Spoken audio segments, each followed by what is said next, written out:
going to be, for me, one of the most ambitious trips I have ever undertaken. And here's why.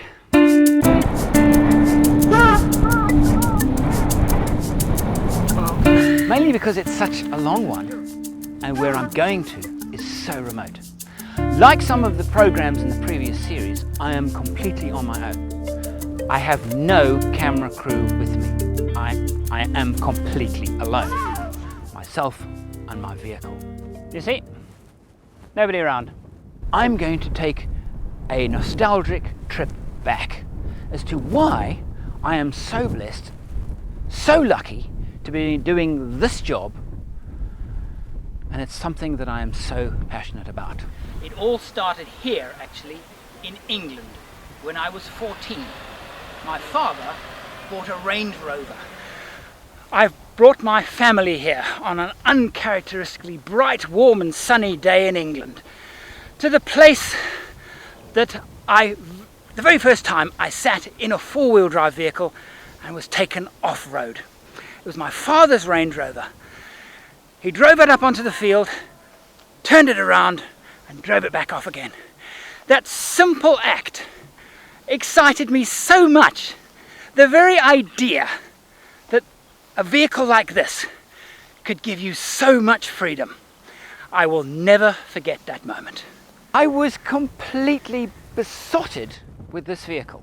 You should have seen my bedroom. I had posters with Range Rovers in all positions. And it was through this Ford that he drove it, with me in the passenger seat. It was a childish fantasy that one day I should do what that vehicle was capable of.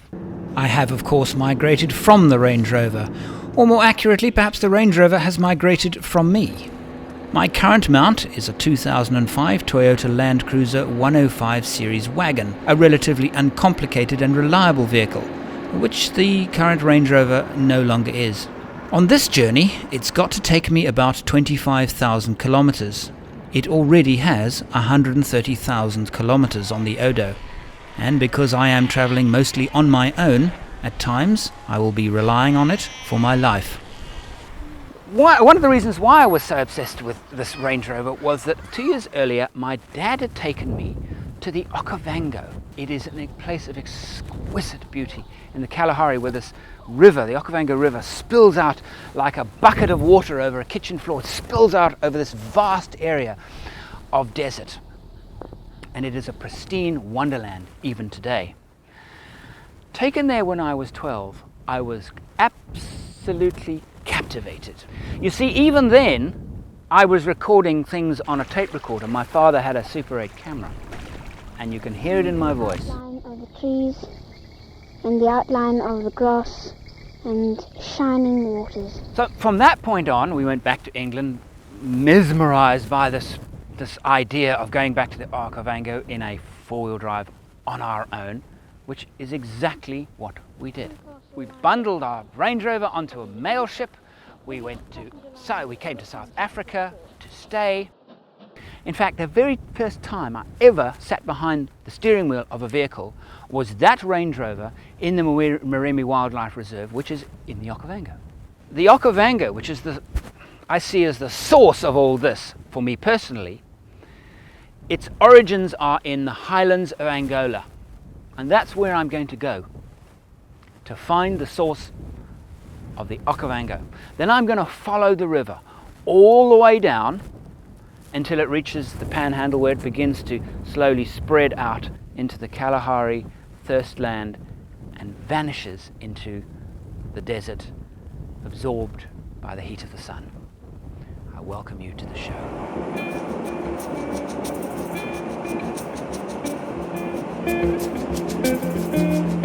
Namibia greets me on the first day of my expedition with a spectacular airborne display.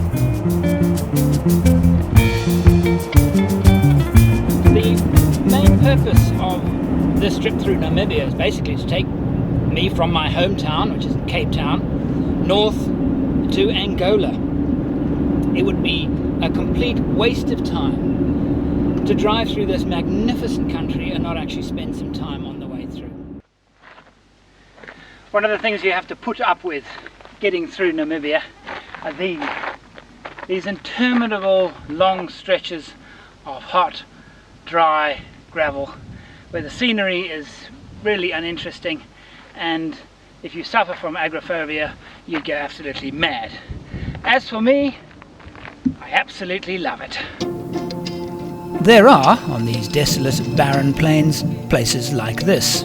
This is solitaire. It can only be described as an oasis. This one with some rather eclectic garden furniture.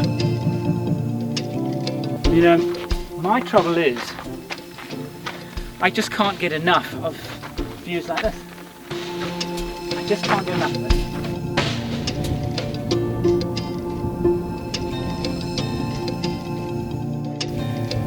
Well, I find myself on a lonely, windswept, grassy plain in the Namib.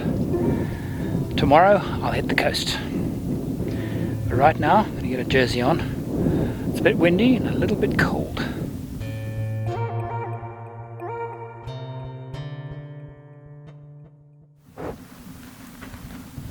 You can see if you look very carefully, there's a line below the horizon. That line is a line of fog. The Namib is categorized by the fog that occurs every single morning along the coastline, sometimes drifting inland, sometimes not. And it's caused by the hot, dry desert meeting the frigid Atlantic. And I'm driving towards that line of fog now.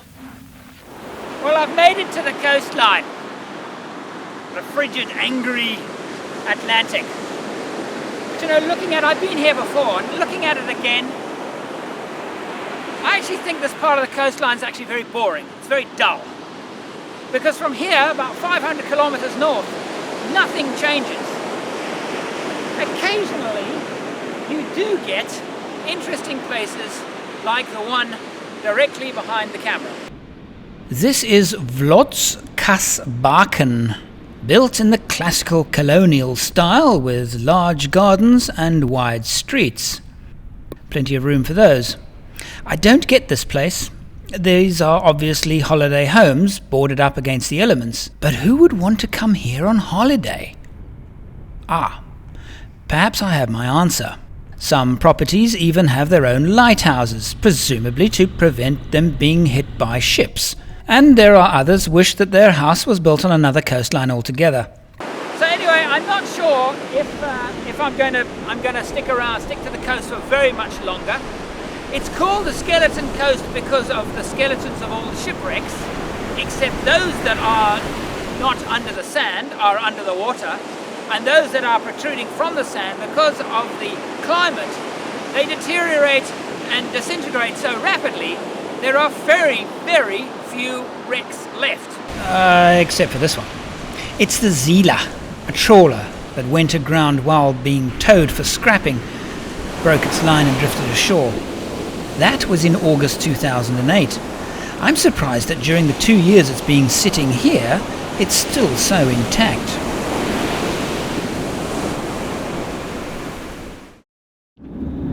It is stupefyingly desolate, this road. They call it the Salt Road. I'm not sure if it's because it's made of salt, or whether there are people that transport salt on it, or whether vehicles rust so quickly in this area that it's as if the road was made of salt. I'm not sure.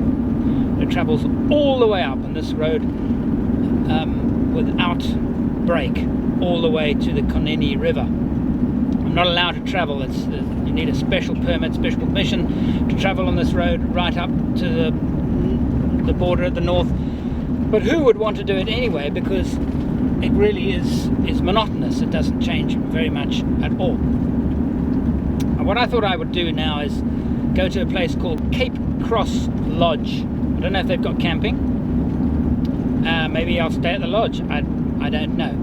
And then go for a day visit into the Skeleton Coast Park itself, and then head inland.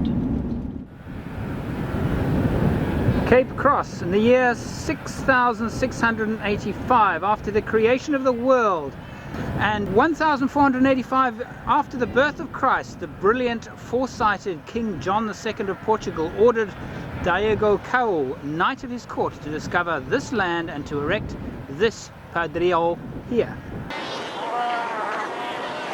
This is Cape Cross Seal Colony, about little less than 100 kilometers north of Swakopmund. So I said earlier that this coastline is very, very boring. If you stay on the road, it is dead boring. You've got to know where to go. You've got to actually get off the road and go and, you know, if you see a signpost, and even if it looks uninteresting, take it. And then there are places of interest. It's quite smelly. The lovely noise of the chatter and the shouting and the bickering of all the seals. They're very, very content here, very, very happy here. There are not a lot of seals on this coast, but for isolated areas like this where they're protected. When they pitch up in other parts, the fishermen tend to not like it very much, and there have been lots of reports of seal shootings and clubbings and dreadful things like that. Here they are protected. This is actually a reserve, and they're all, well, most of them are having an afternoon sleep. Which is why tonight I'm going to seek some comfort. Cape Cross Lodge is the only vaguely comfortable lodge on this coast, apart from Terrace Bay, 200 kilometers north, which I understand is really only suited to fishermen. Cape Cross, I have found, has far more appeal.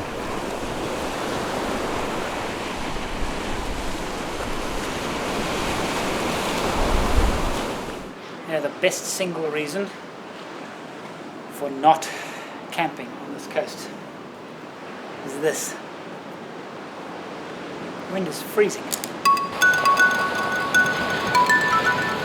This is how we do these apparent high-speed shots. Firstly, we photograph the surf as it is, normal speed, and then we photograph the sun setting real quick by shooting one frame every second. The camera does that for me. And then we put the two together and it looks like this.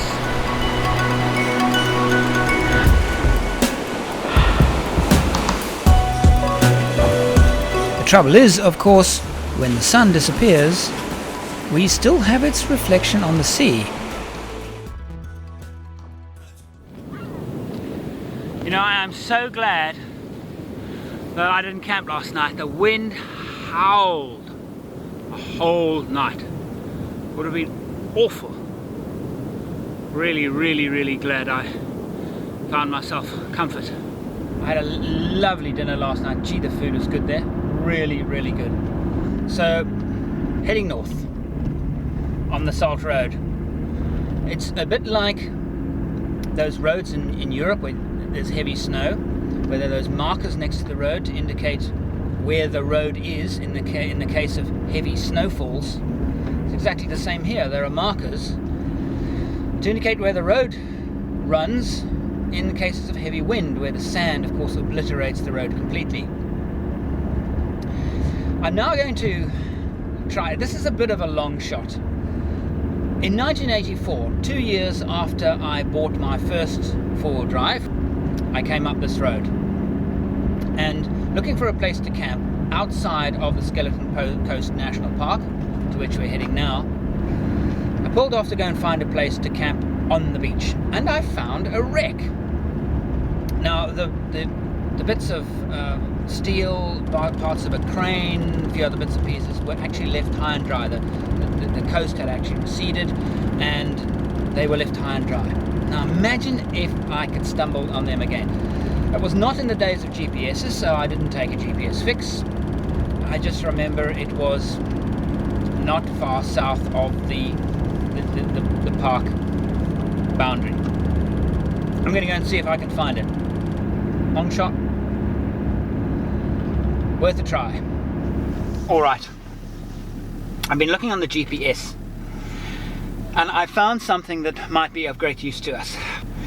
I have loaded into the GPS Tracks for Africa. For those of you who don't know what Tracks for Africa is, basically it's a collection of people that travel throughout Southern Africa, submit their GPS logs, track data to a website called Tracks for Africa, and they have compiled this very impressive piece of data about the place where I think this shipwreck may be, and I found shipwreck unknown. So I'm going to say go to shipwreck unknown. Here's hoping it's the same shipwreck. This is the wreck of the Winston. I don't think it's the wreck. Pretty sure it's not the wreck. Then again, it could be, but I remember there were lots and lots of bits of cranes. Anyway, I'll have to look at the photographs to verify it, but this is not the one on the GPS. This is another one that was actually signposted, so I thought I'd come down and take a look anyway. The other one, still got to go further north. Alright, so the GPS says we go off the road here. It's not much of a track, but it's something.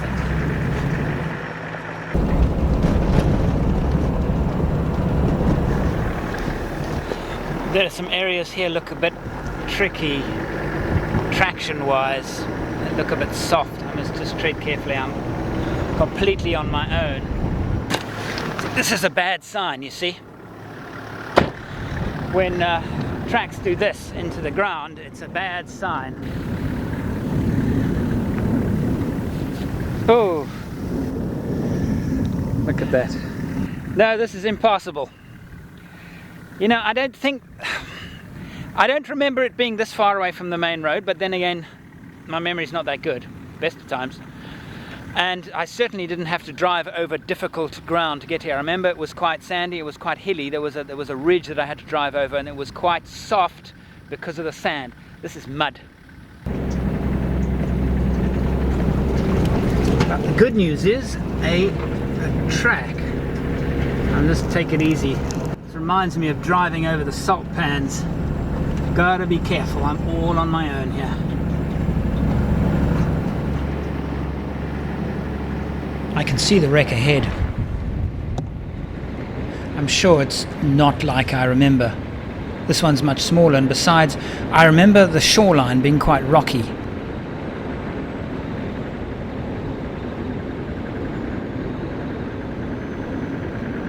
Well, no, it's not the place that I stayed at in 1984.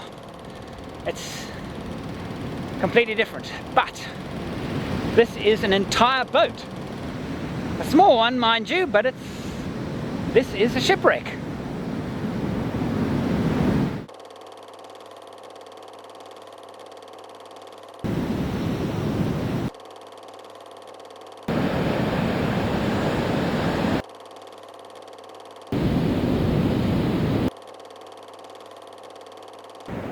Whenever I have done one of these solo expeditions, I find that after a few days, loneliness produces a kind of benign insanity. I never know when it's going to strike, but struck it has. Now you're being very silly. Now stop it. I said earlier that it was boring. Take it all back. Imagine somebody being wrecked ashore here. What would they think? Oh boy, we're saved. Oh, we got to land. Oh wow. Hold on a minute. Oh, they gotta get back in the boat. The southern gate to the Skeleton Coast Park. My intention is to make a brief visit before I head east and then north again. And then a little bit east and then north, but more, and the first thing I see are jackal footprints that lead the way to an unsightly mess of tangled steel. This is the bird colony. I call it that because the signpost, the first word is gone, so we'll just call it the bird colony. I'm not sure why they call it the bird colony. It's not a bird for 1,000 miles. It's just a whole lot of rust, and I wonder what this place was. Maybe it was a bird colonizing factory. They brought birds in here, indoctrinated them, and let them go, and so colonizing birds. Well, you come up with a better idea. Just before leaving home on this expedition, I travelled to England. I thought it would be a good idea to spend some time with, people. I also went to prepare for my forthcoming trip to the Okavango, to Cambridge and onto the River Cam to see if I could still pole a mokoro. And we're going to sink now, because Dad's driving. A mokoro in Botswana is a dugout canoe, in England it's a canoe. Or one shove and he falls in. I have never pushed a punt before, and it's a bit like a very heavy mokoro. I'm not finding it quite as easy as I thought I would, mainly because my family are making jokes. The experiment was a success. I'm ready to face the Okavango, but that's another 5 weeks away. Enormous fun. That was so cool. Right, this is where I'm going to leave the sea and the Skeleton Coast Park.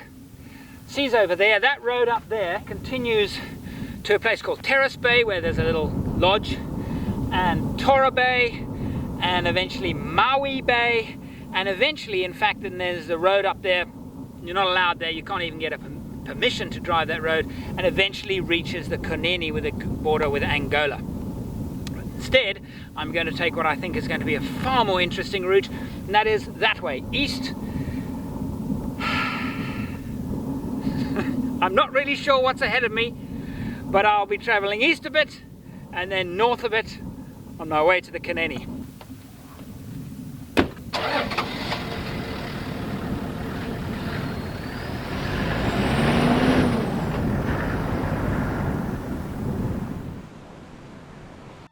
This absolutely exquisite place that I find myself in. Travelling along the main road, I saw a large signboard, Kalahari Lodge and Rest Camp, camping. I thought that looked good. Went in there, but disappointing. People, too many people, kids. Nice campsite, but nothing special. Then I passed the community campsite. Then I passed this. This is called Living Canyon campsite. It's beautiful, but there's nobody around to take money from me. It's obviously a community campsite, but well, I decided in fact not to camp down at the river, as nice as it was down there, because the attraction and appeal of hot water and a hot shower was a little bit stronger than the scenery. So I'm here at the community campsite where my donkey boiler has been lit. I'm going to go and have a quick shower. Damaraland is a dry place. Rarely do any of its rivers flow. But the Herneb is flowing quite strongly. It's such a wonderful thing to see, because only rarely do these rivers ever flow. And it bodes very, very well for my trip to Angola, because I understand that the rivers are flowing strongly, and of course we're going to be following them upstream to find the source of the Okavango. Amazing. Hello.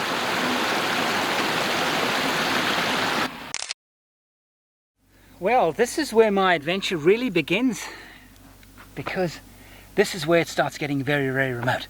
I've turned off from Sesfontein, I filled up with my fuel, I'm full of water. I'm now heading along the valley of the Herneb River, and I've been told that this is where the desert elephants live. I've never seen them before, and I'm determined to find them.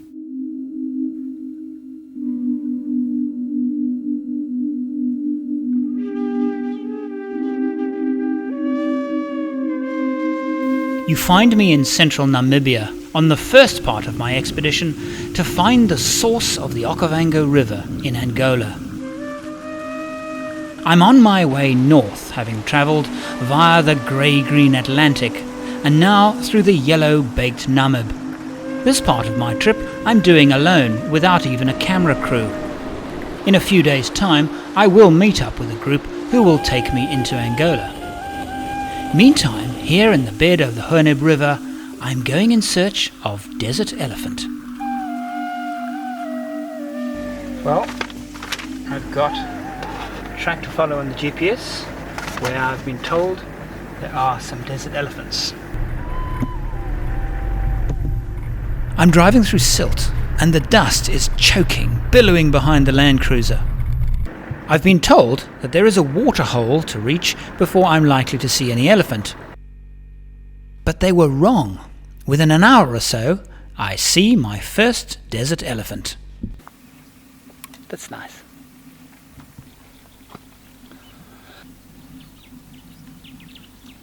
Now the question is, do I stick around? Do I stay here? I don't feel like...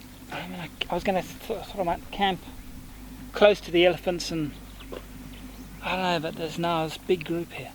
It looks like 10 vehicles. Don't know what I should do. The Honeb River Valley is categorized by these magnificent anna trees. They're all cropped to a similar height. The height of how far an elephant can reach and how far a giraffe can reach. They all have another thing in common, and that is evidence of floods. But this one is the most impressive I've seen. Imagine how this river must have once been flowing.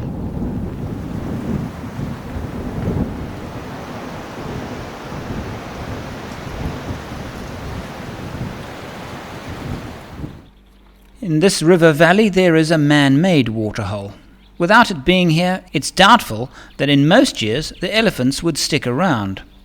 It also sustains a lot of other game, including lion, which have been seen in the area since the water pump was installed. As a result, of course, it attracts people too. Thinking about staying the night here, actually.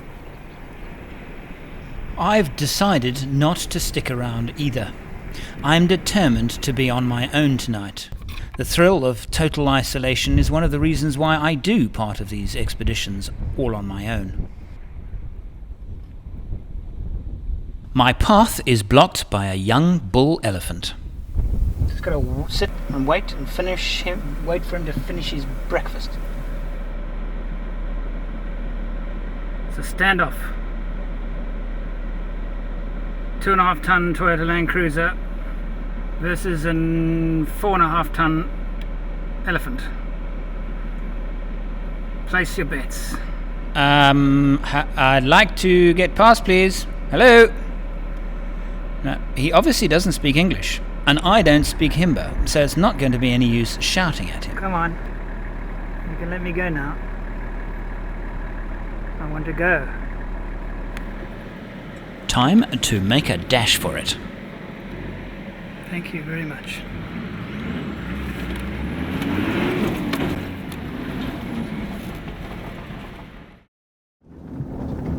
This is the Soulgrub River Valley. The track leading through it is slow and rough, but just what I've been looking for. Solitude. This is what it's all about. I am utterly alone. I think the closest person would be from me here, realistically speaking, 40 kilometers away. But that's a 2-hour drive. Average speed on these tracks about 20 kilometers an hour.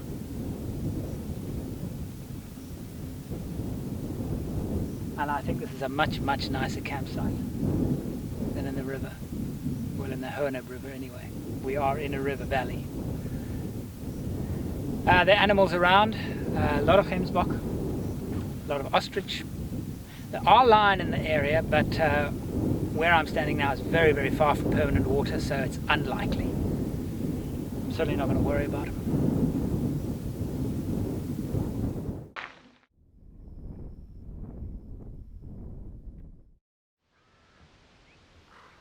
After a very pleasant evening and sound sleep, I wake to find crows inbound, looking for any scraps that I might leave behind when I leave.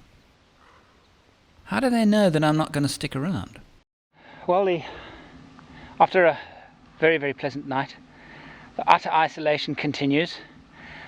continuing north to a place called Puros, and it's going to take me about 2 hours to get there. The closer I get to Puros, the rougher the track is becoming. So much so that it's becoming a multiple lane highway as travellers try to find the smoothest course.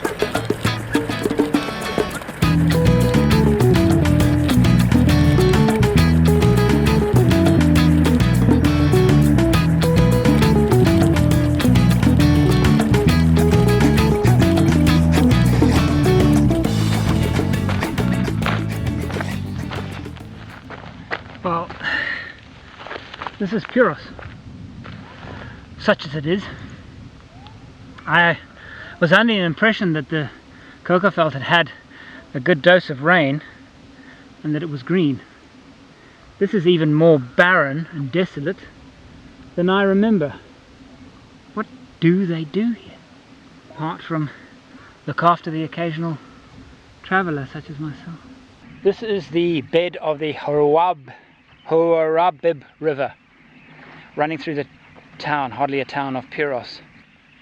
When I first came here in 2002, in this crossing, and I assume it's the same one because this is the only one marked on the map, there was the wreck of a Russian light four-wheel drive truck, and it was half buried in the sand, and the story was that it had been caught in a flood, or somebody had tried to drive across when the river was flowing, and it was the vehicle was taken. Things look quite different, so I assume it's lying underneath, buried underneath the sand, never to be seen again.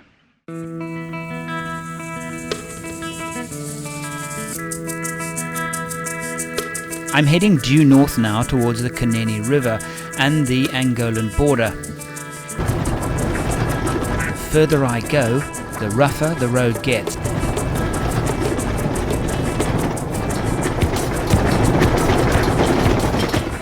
It's quite a test of endurance. This is just unbelievable. And I've looked on both my maps and they warn of this. I've let the tyre pressures down to reduce the pounding, but it hasn't made a whole lot of difference. Oh, this is exhausting. I've been on this road for 2 hours.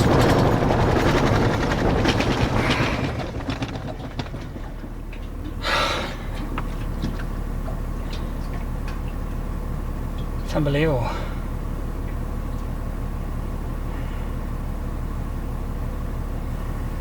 I've got 10 hours of this to the Kaneni,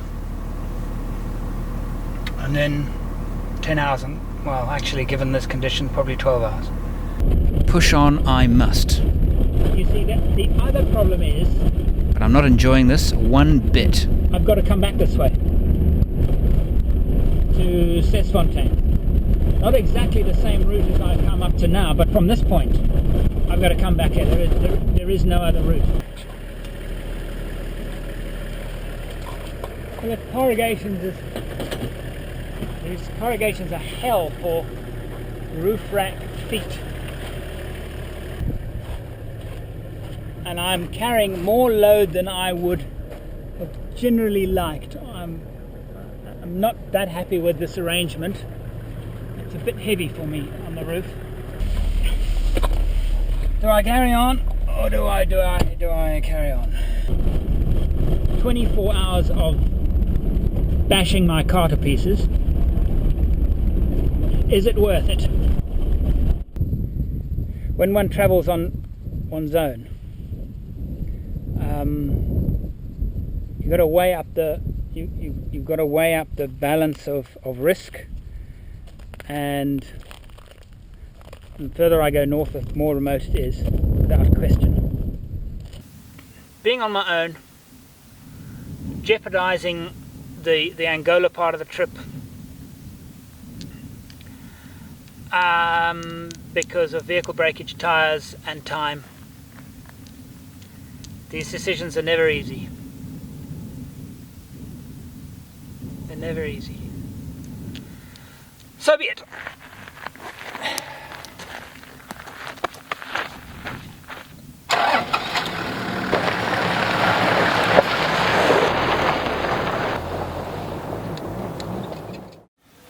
selected to camp last night, a place called Cesfontaine. Cesfontaine really is this kind of supply area for the Cockerveld, if you like, for this. It's got a hotel. It's a tiny little town, but a good, comfortable place to have a hot shower, and I need to do a little bit of work on the car, minor little things, and also have a good check over after yesterday's hauling roads. The spotlight came loose. I think it was me who didn't tighten it properly. I always carry a full tool set plus a Leatherman when I'm travelling. I don't carry a lot of spares with the Land Cruiser. Fan belt, fuel filters. That's it. Nothing else. I've never found anything else necessary. Other vehicles you'll need different spares because other vehicles will have specific needs or specific things that might go wrong or more likely to go wrong. And I wrap my tools up in a cloth toolbox. You know, if you put it in a metal toolbox, eventually with the dust it becomes grinding paste. Well, here I am on the last part of the stretch.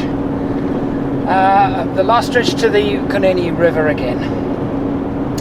Given myself a little bit of a shave, made myself look vaguely respectable, because here is when I'm going to meet my travelling companions, half of whom I've never met. One or two I know quite well, and they're going to take me into Angola. A new country for me, never been there before. This is what I call phase 2 of the trip. Angola is a bit of an enigma. It's very wealthy through its oil and diamonds, yet most of its population live below the breadline. Its 20-year war has left it devastated, yet its economy is one of the fastest growing in the world, and it's a country that has forgotten the meaning of the word tourist. Angola is not a common destination for travellers to southern Africa, and it's a place as foreign to me as anywhere. I have just spent 12 days absolutely alone travelling north from my home in Cape Town through the Namib, and now poised to enter Angola for the first time. Here at the border at Ruacana, I have arranged to meet my guides and helpers. I'm not sure if I'm quite ready. I guess I am, to be travelling with people again. Travelling on your own gives so much freedom. I made a real wrong turning this morning, cost me about an hour. I don't have to worry about people giving me a hard time about the fact that I made a mistake.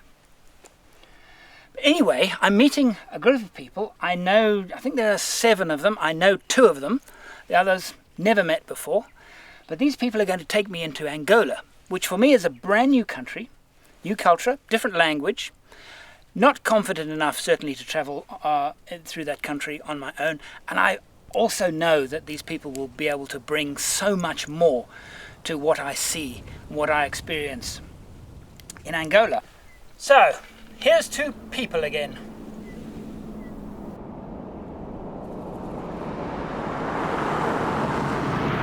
Can't believe it. It's one of them. Andrew, How's it? very well. This is Jaco Richter, one of my guides for the Angolan leg. Coincidence that you should... Find you here, set up and ready. Yeah, no, I've just been doing a bit of filming on the way. Okay, wonderful, wonderful. Oh well. Not surprised that happened. We've arranged to meet at a local camping site, and sure enough, there they all are. How are you? How you doing, Tonton? Fine. Mr. Kolichi. Mr. Steer. It's a bit of a shock to the system. I think I've become a bit too accustomed to being on my own. Are you, sir? These 2 have arrived in their Hilux pickup. They are a travelling advertisement as to how much junk can fit into just one Hilux. But I got the letters, the documents, and Martin. Well, here I am in my tent. I had a meeting with a group this evening. Angola is quite a country.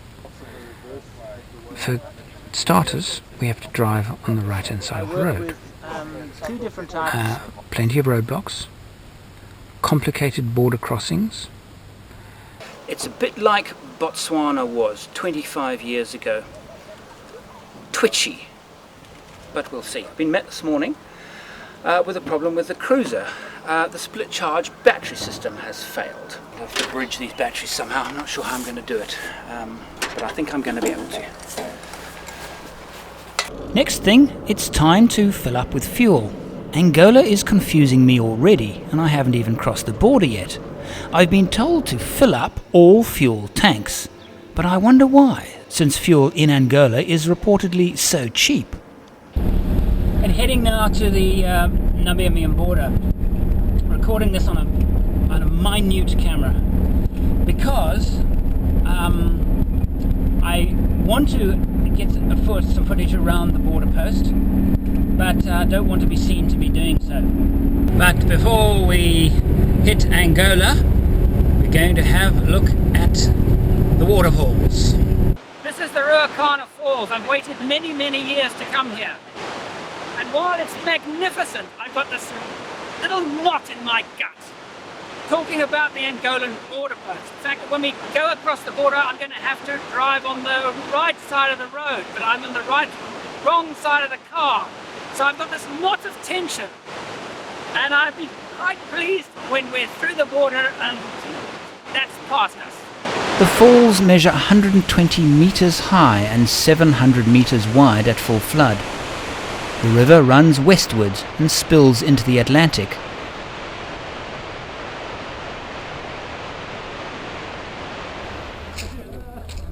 This is the Namibian side of the border post. It's all quite exciting, really. I have this small camera, ideal for spy stuff and clandestine filming in forbidden locations. I'm trying it out in the relative safety of this side of the border, in preparation for more risky adventures ahead. On the Angola side, I've got to be a bit more careful here. 10 to 11. So we have bets on how long it's going to take. Maybe I shouldn't film here, but it's irresistible. Besides, it's boring waiting, and I'm here to shoot a TV program, so why not, as long as nobody sees me. Those travelling with me are a likeable bunch, some here to lend a hand, and a few in for the ride. I'll introduce them all to you around the campfire tonight. Meanwhile, all this waiting is thirsty work. 2.5 hours and we are through. Over the bridge crossing the Kunene River, I enter Angola. Okay, the shuttle has gone away on the right hand side, and see they started to close the sluice gates at the moment. Normally they were open for about a month of all the water coming down. We cross the Kalahari Dam and the Kunene River. We're now driving through miles and miles of baobab trees. My favourite tree. Followed by more water and more rivers. Well, we're in Angola. Wasn't too bad. Just under 2 hours, which I'm told is good going for any Angolan border post. We're 6 vehicles, so everyone had to be checked and rechecked and then checked again. I just got to now remember, we're on a narrow track now, so I just remember, keep to the right, pass on the right. I've just got to try to get this into my head for the next 18 days. My immediate impression is that, without doubt, I'm in a new country. The Kalahari stretches into southern Angola, and it's unmistakable. But the trees are what truly impresses.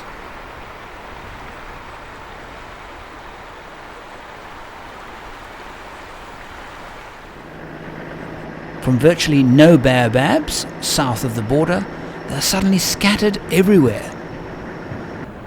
And some of them are true giants. This one is so big that hundreds of Angolan citizens have made it their home.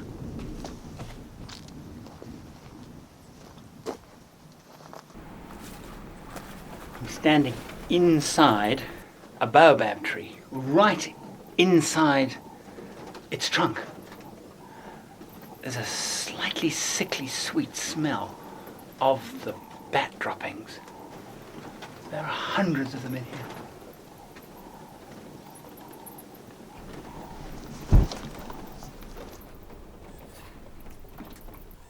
And it looks like I'm not the only one who appreciates trees. I wonder if it was Fidel himself who carved this, but it was probably one of his many supporters sharpening his bayonet.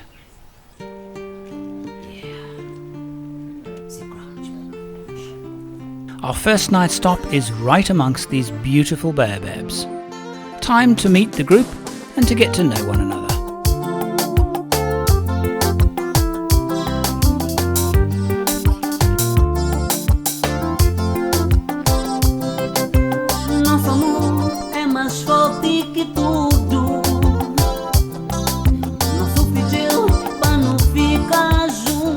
Taking all of us into Angola are these two.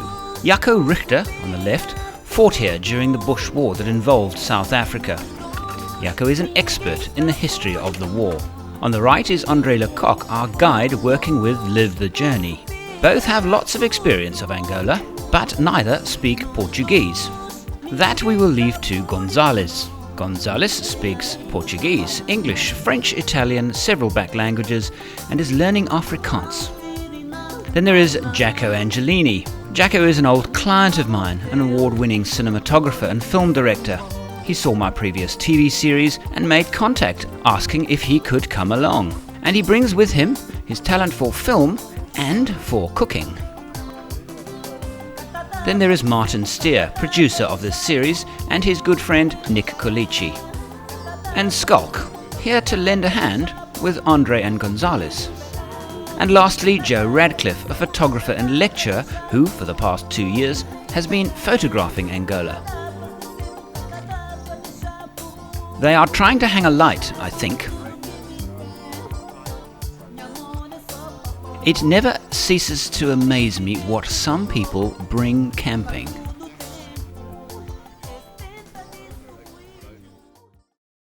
Well, it's early morning, first morning in Angola. Today promises to be less interesting than yesterday, purely because what we're going to do today is trying to actually make up some distance, to get up a little bit further north. Got quite a few villages to pass through, some tar road, a lot more track like we've been driving yesterday. So I'm actually not expecting anything exciting to happen today at all. But then again, that's what they said yesterday, so who knows.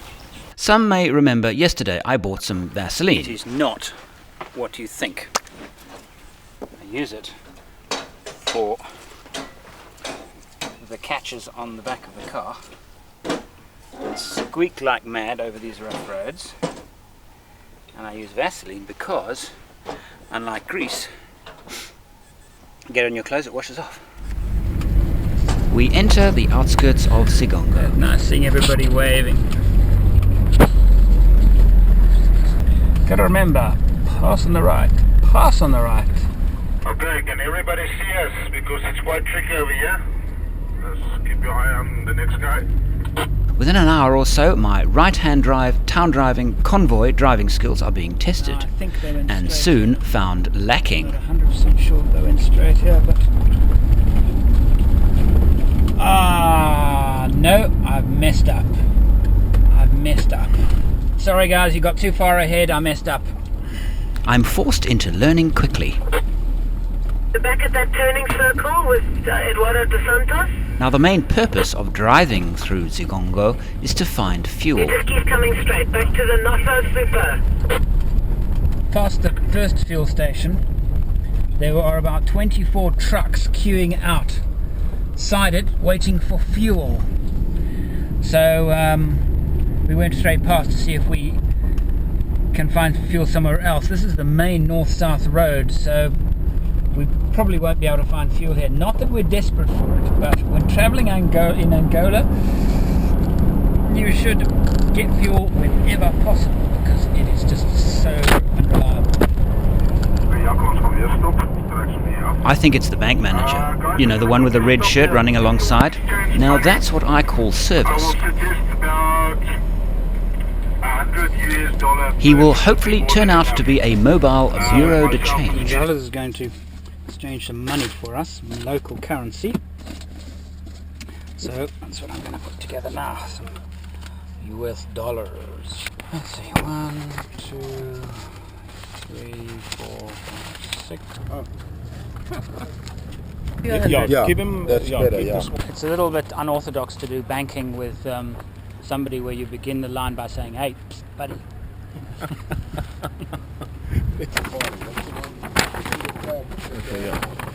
Okay, what have we done so far? We've actually come across the border. We went over the Kalahari Dam, and Yes. we've actually travelled all the way up to Sangongo. So we're now in Sangongo. Then we're going to move down to Mongoa and Njiva, and from Njiva we're going to turn up left northeast until we find a road that actually turns off towards Imale, Kuvalai, This Cassinga. is the one. Yes, This this is the is the one. road that Yeah, we're going this to take. this road is going to take us 2 days. This one. It's nice travelling. It's nice off road. Exciting. A few mud holes in that. But yeah, interesting. Njiva is a war-weary town with reminders of its violent past all around.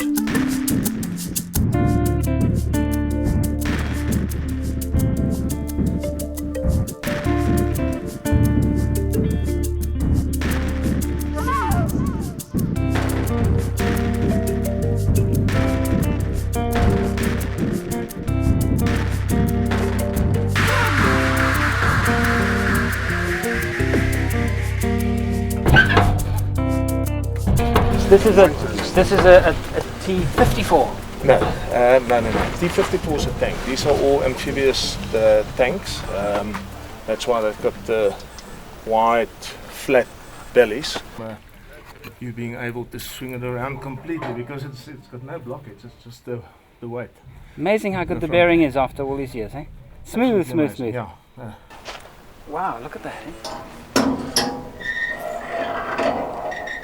After all these years, still. It's still, and that's been burst open. This one is burst open. This is the flash, This is a flash suppressor. muzzle. Yeah, that's Yeah. right. And it helps with the recoil and the balancing and all that. So what happened here? Who Not knows? too sure. Well, we're back on the track again. For me, what's amazing about this particular trip is being a new country, being a completely new area. I have no idea what to expect from day to day. Absolutely no idea. And yet I've done a little bit of research. Surprises around every second corner. Another surprise is Gonzalez. He really is a great asset to the expedition, in more ways than just translating. We heard that in Angola was a big war, big fight between the Portuguese, like a tribal war. The king is a law. They decided to defend their country. Yeah. That's why this side is Ombaja and the other side is Humbi. All of them they was fighting to defend their country. Other side was King Hamavoko, and this side was King Shetekela, and the other side the Okwanyama was King Mandume and then other kings. They was just united to defend their country so that they can't lose their country for Portuguese.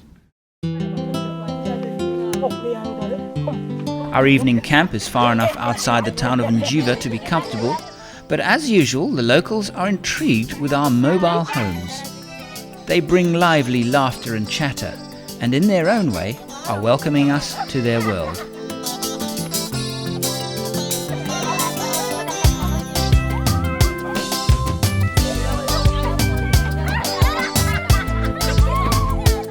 Jacko has taken photographs, and the kids just love looking at themselves.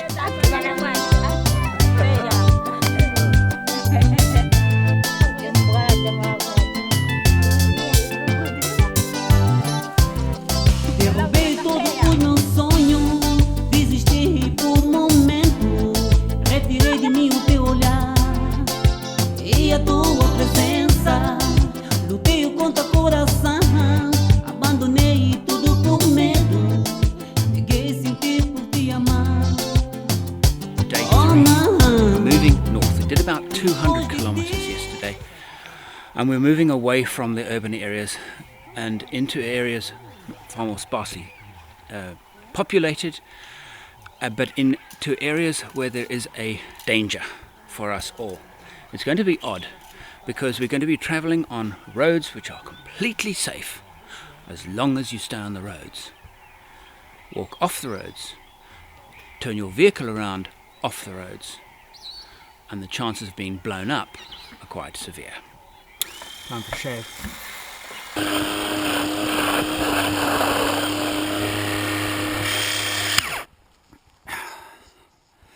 That'll do. Getting into the Angolan groove this morning, I tune into a local radio station.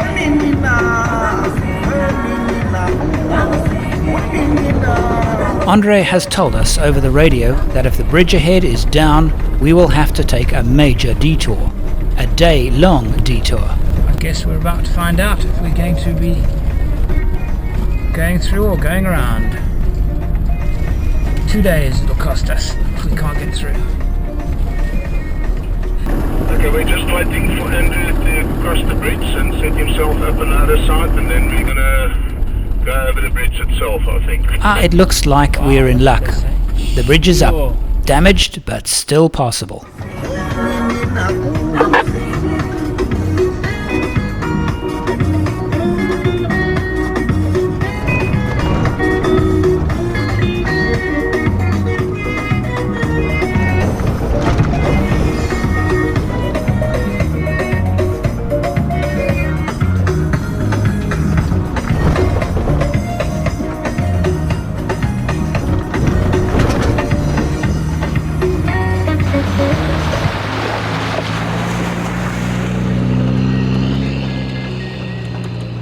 After a bridge gathering, now heading into a place called Matet, and I understand that the officials here can be rather nasty, so we've been asked to stay in a reasonably tight convoy and hope for the best. Okay, and I've been told on the radio, put the cameras away because there are police here, so that's what I'm going to do. It wasn't a roadblock, was it? Yeah. If something like that happens, we leave the vehicle that they pull off, Yes. and we take the convoy away. Yes. Because if it's somebody that's got the wrong ideas, Then that's everybody corrupt, gets then served. everybody is. So they will find in a bigger convoy, they will find something wrong. So we'd rather move away and see if he can come out of it. Okay. So that's the best. It's going to happen in some of the small towns as well. Like Tetsumatwet last year, the actual army guys wanted to pull off the last two vehicles, but luckily the guys in front said just go, Army guys, we drive, we don't stop. Well, it turned out to be just a regular check of the vehicle's papers, and then the policeman was more interested in the Neil Diamond he was listening to than anything else, so that was it only cost us about 5 minutes. Not an hour later, and we've come across something sinister lying in the grass. Should we walk? Would it be safe to walk No, around you here? walk there, fine. This is perfect, it's safe. okay. Yeah, so you're safe over here.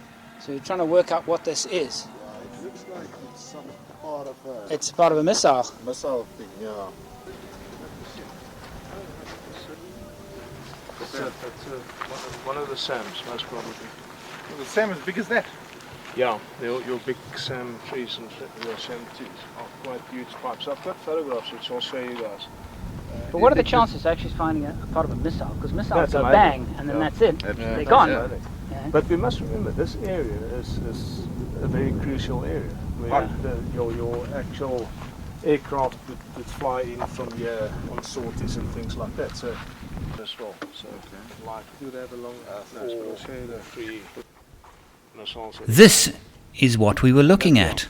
A Russian surface-to-air missile. But if this detonated, surely the detonation would destroy everything. The front part is gone. You could see it as part of the explosion. It might have been that as well, that it hit the ground and the front part went integrated. But I think it exploded. The explosive part is gone. Well, I mean, yes, so they're that big. Yeah, cool. What do you say about this route, Wally?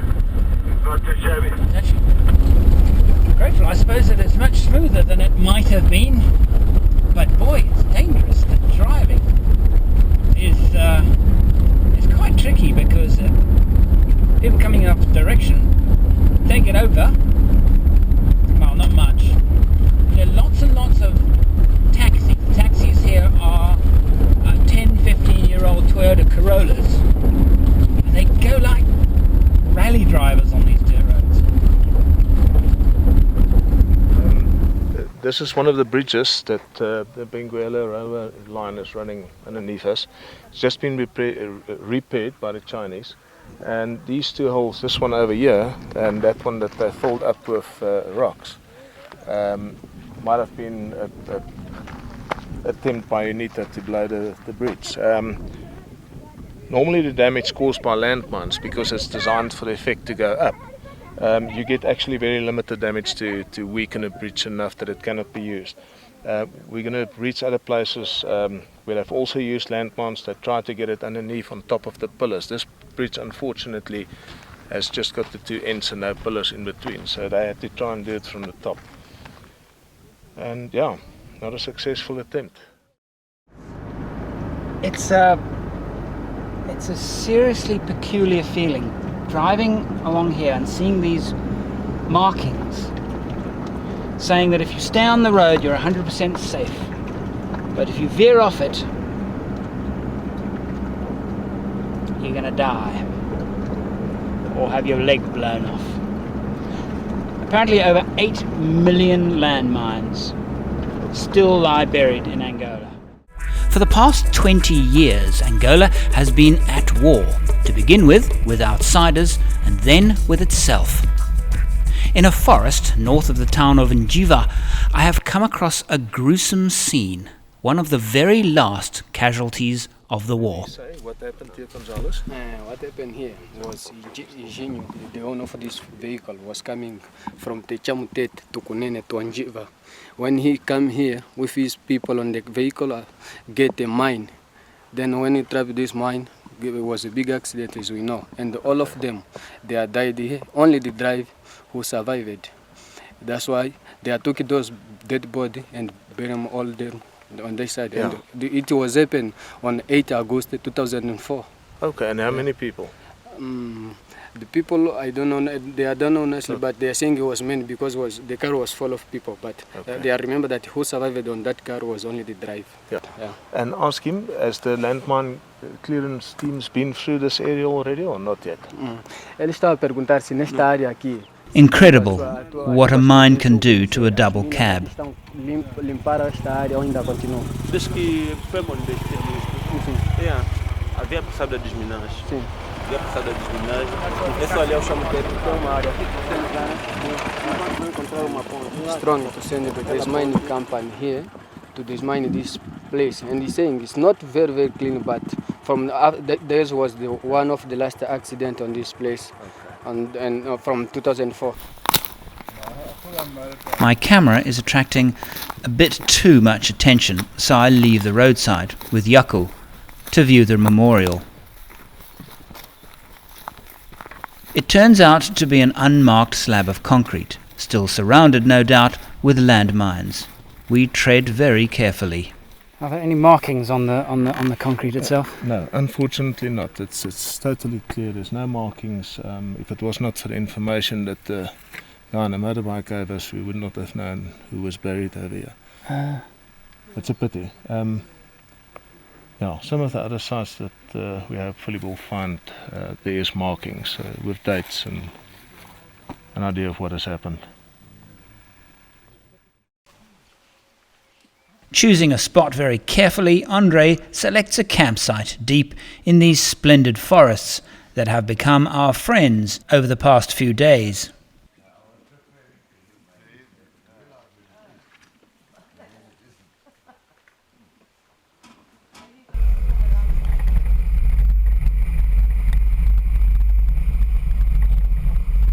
We are heading for Cassinga, the site of one of the war's most gruesome atrocities. The going is slow, and signs of the heavy summer rains are evident everywhere. I think this is easy. Yeah. We can just go through. Yeah, we can I just don't go. think,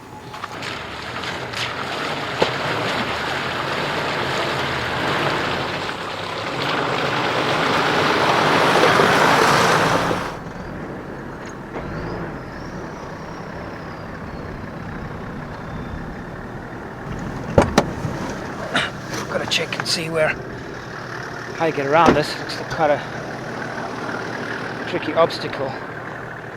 It's almost like a day's driving on a four-wheel drive obstacle. Oh, I've come off the main track here.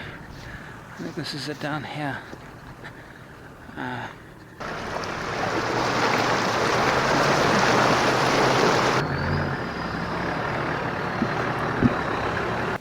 So it's sad. I mean, this beautiful, exquisite forest is absolute no-go area. So I've been told if you walk on fresh footprints and drive on fresh car tracks, you're fine. This is a well-used path.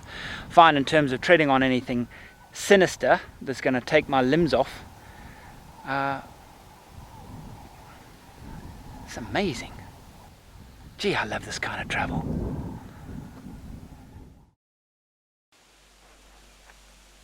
Down this road, on an autumn day in 1978, the soldiers came. Nobody lives here now.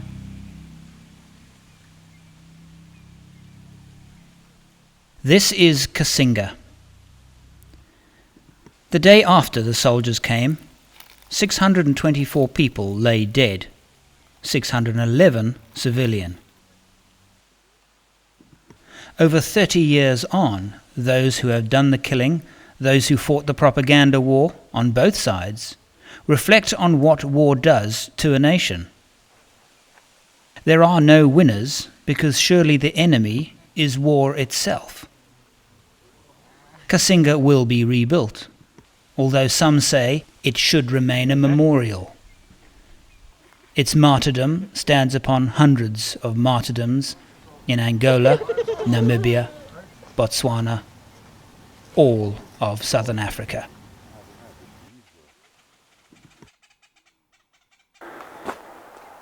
It's obviously a bus.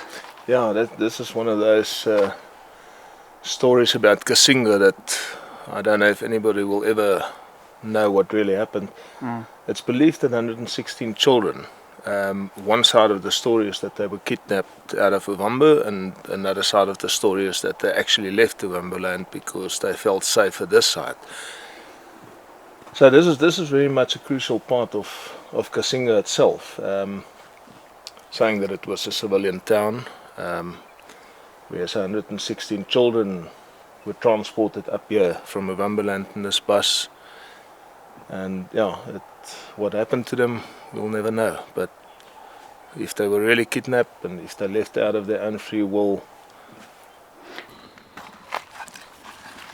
Oh, wait.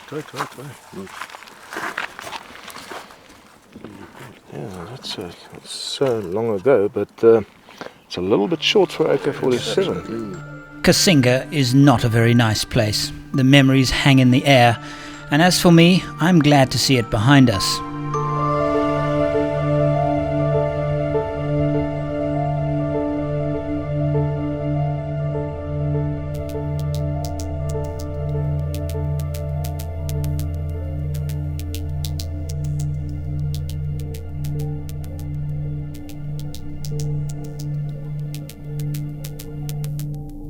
The trouble is, the area is strewn with impressions of war.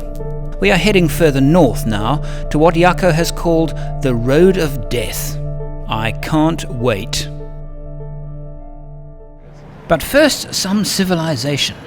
This is Jamba. By far the largest town in the area. A bit nervous about filming here though. Enormous iron ore mine, completely destroyed. Absolutely vast, but the newly laid railway line lying there. Going to go into town now. The convoy's all in need of fuel, so we're going to go and see if we can find some fuel.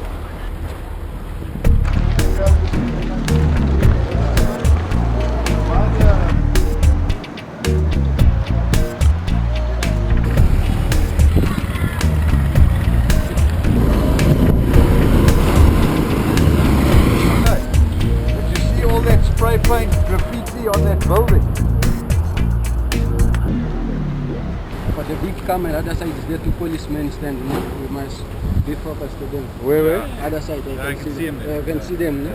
Yeah, but for the small camera, it's not a big problem. Okay.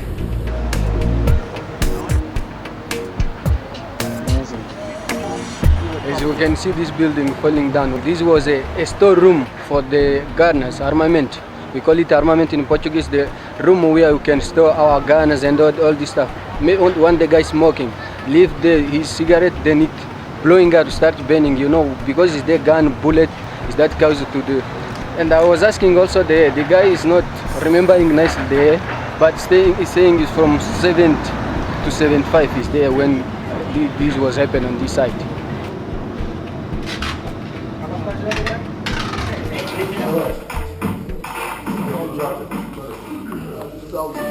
Bought myself a Unitel number. Local number plus a telephone. Yes. It was they're very expensive. Okay. For $900 or rand, which I don't think is a bad deal. A good deal. Yeah. Refueling is always an event in Angola. Here we are waiting for the owner. Who knows when he'll turn up?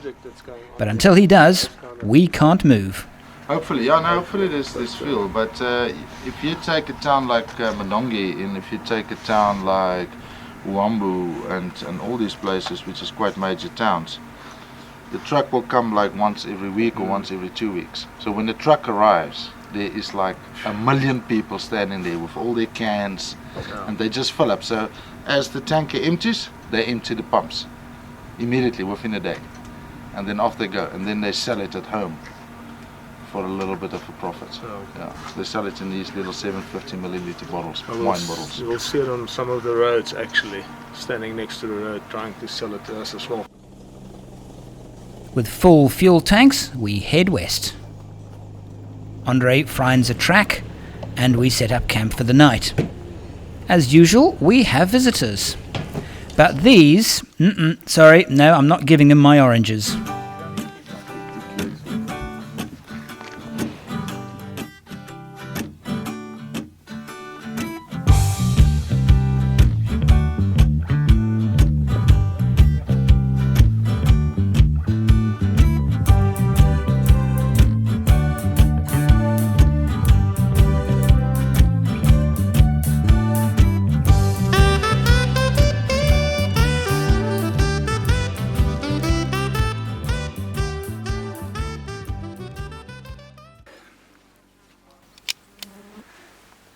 You know, I've realised, particularly camping now, next to the road, of course the other question I must ask myself right now is, how do I feel after being weeks completely on my own, now 1 whole week with a group? Well, thankfully this group is working extremely well. They're a bunch of extremely nice people, and the whole chemistry of the group is fantastic. I'm thoroughly enjoying this part of the trip. And this is a Angolan orange juice.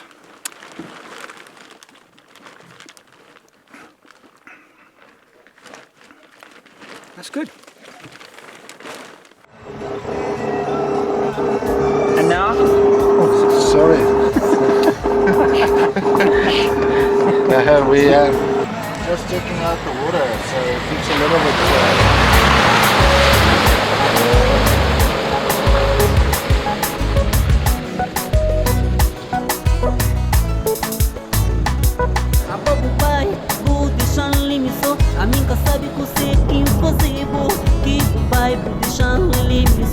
I've been sitting now in the driver's seat for a long, long time.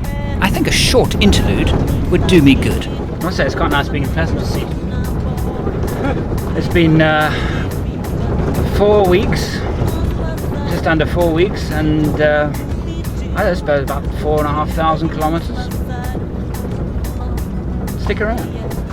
Well, I'm enjoying this vehicle. I've never driven a cruiser on these sort of roads. I'm amazed how they're just, it's almost a magic carpet ride. They just soak up all the undulations, the potholes. Angola, it's it's a country that's just been unbelievably devastated. The roads, I don't think have had any attention on them for 20 odd years, if not more. So they sort of disappear into tracks through once beautiful, massive wide roads with proper toppings, which you can see sort of eroded from time to time. Anyway, to drive these roads as they are today with this car is absolutely wonderful. Further and further east we go. It's this part of the journey that I've been looking forward to the most, to finally see the source of the Okavango, and I'm getting tantalizingly close. Okavango is an important town in my search for the source of the Okavango, the Okavango River running past it. The Catholic Church is the town's centrepiece, and as we arrive, being a Sunday, the parishioners are leaving. I've asked Andre to see if we can film inside. We've stopped to do our check-in at the police station to make sure that it's okay that we film here. So I'm having to film a little bit surreptitiously from the car, and Andre's been taken off to some official's office to get permission. It's something that is a regular occurrence. I'm kind of getting used to it though. You come into a town, you just have to do the reporting thing, and then generally everything from then is okay, and you can relax. Okay, unfortunately that there was a group of tourists that came through about 2 months ago, and went to the church, took a lot of pictures, and then they broke accidentally some of the artifacts. So the pastor don't want to allow us any photography whatsoever. Not even go in there? No. Not even go in there? Don't want to allow us in his church, and which is sort of understandable. That's the way it is. So.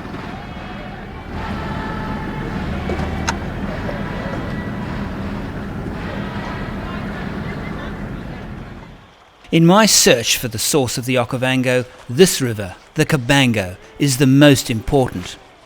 This and another river further east, the Quito, drain Angola's highlands south, entering the Okavango River as it enters Botswana. To find its source, I must travel north. This is what I absolutely love about travel in Africa. Come to a place like this and you see all of the local colour, the local flavours. It's what excites me so much. On this particular trip though, this river is significant. It's the first time I've seen the river, the Okavango River, north of where it enters Botswana, and that's why I'm here. This is the Okavango River. Spelt with a B by the Portuguese, it's actually the Okavango River, and it and another river, which we will discover later on, actually join up and meet the Okavango. But now, okay, I could now take this river downstream and enter Botswana and go into the Okavango, which is the idea of this expedition. But I haven't had nearly enough of Angola. So what we're going to do now is head north to actually find out where this river actually begins. And I imagine at that point I'm still not going to have enough of Angola, so we're going to do some more exploring. I need to see the coastline as well. So the days ahead, not sure how they're going to turn out, but I have a feeling pretty well. The war is inescapable. Here we can admire the new rail bridge recently built by the Chinese, but next to it, the bridge, built so strongly that none of the many attempts to blow it up were successful, remains, still used every day by the locals. The water is remarkably clean, so it's time to do some housekeeping and top up our jerry cans.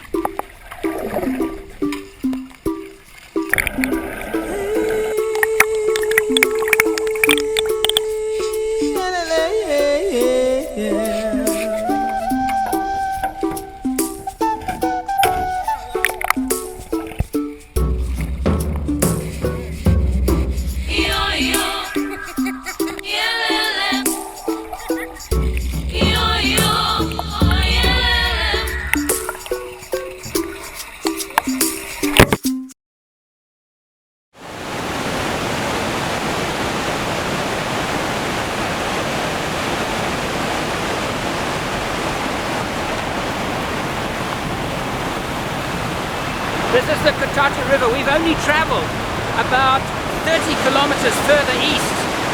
Look at the amount of water. coming down, and we aren't actually close to the highlands yet. We're still quite far from it. Yet this river looks like the kind of river you'd find in the mountains. One river after the other. The amount of water flowing south is absolutely exceptional. I know they've had a lot of rain, but boy, oh boy, these rivers are beautiful. The water is clear. They're like mountain streams. And everywhere you look, there's progress. People building things. Look at this lot.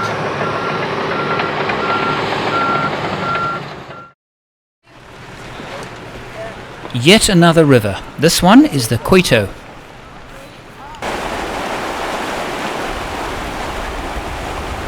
As usual, it's flowing strongly, and as usual we are given a hearty welcome by the locals. Although this time, it's not only the local children who will play in the river.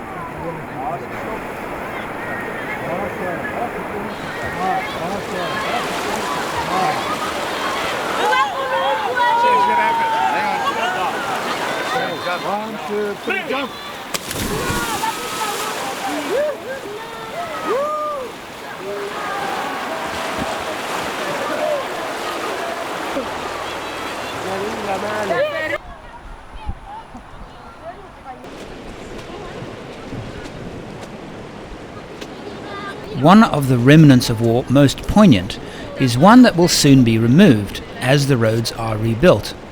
In this case, it's the road between Monongwe and Quito Carnivale, better known as the Road of Death.